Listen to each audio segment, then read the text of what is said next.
جی جی ٹھیک.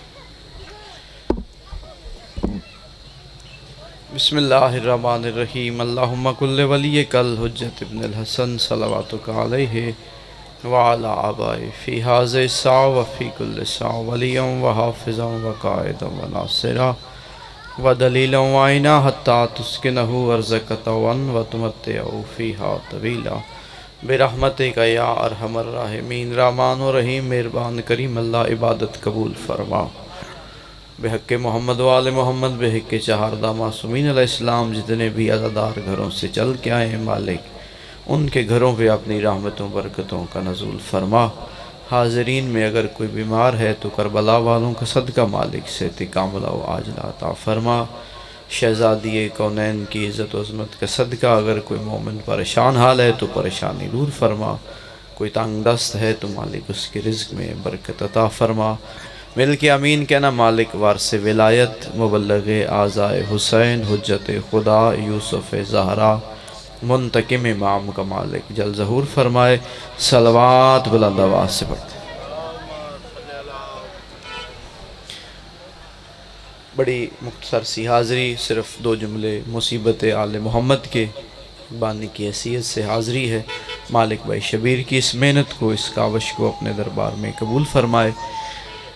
اگر کسی کی آئی بھی نکل گئی نا تو محمد مصطفیٰ کی زخمی اور تھکی ہوئی بیٹیاں آپ کے اور میرے حق میں دعا کر جائیں گی. عزاداران امام مظلوم کربلا راوی ہے خود یزید کی فوج کا سپاہی. یہ روایت کرتے کہتے ہیں میں سجاد کو مار مار کے تھک گیا,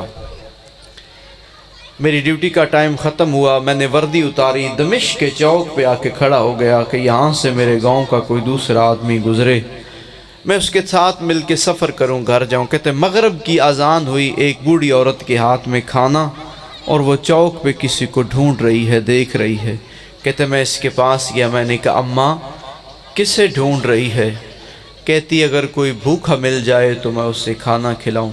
کہتے تھا تو میں دشمن, پتہ نہیں میرے دل میں رحم کیوں آیا. میں نے کہا اماں اگر یہ کھانا تو کھلانا چاہتی ہے تو یہ کھانا ان قیدیوں کو دے دے.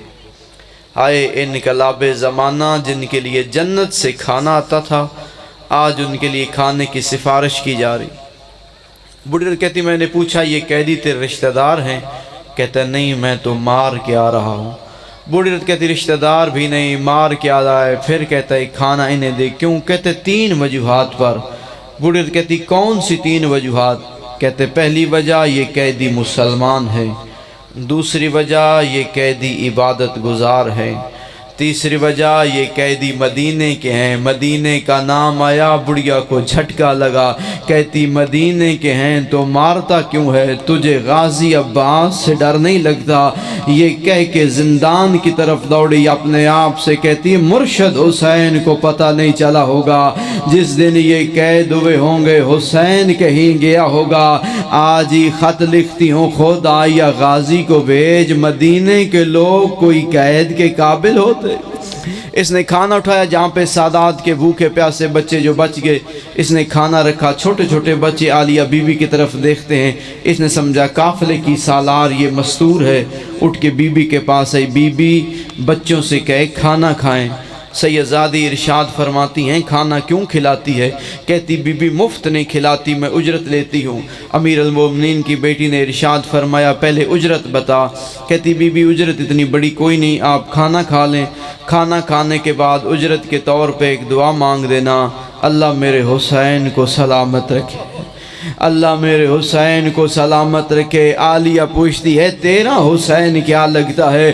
کہتی بی بی میں بیمار تھی, مجھے زمانے بھر کے ڈاکٹروں نے حکیموں نے لا علاج قرار دے دیا. میرا باپ مجھے مدینے لے گیا, ہم نے پیغمبر سے التماس کی, پیغمبر کی گود میں حسین بیٹھا تھا.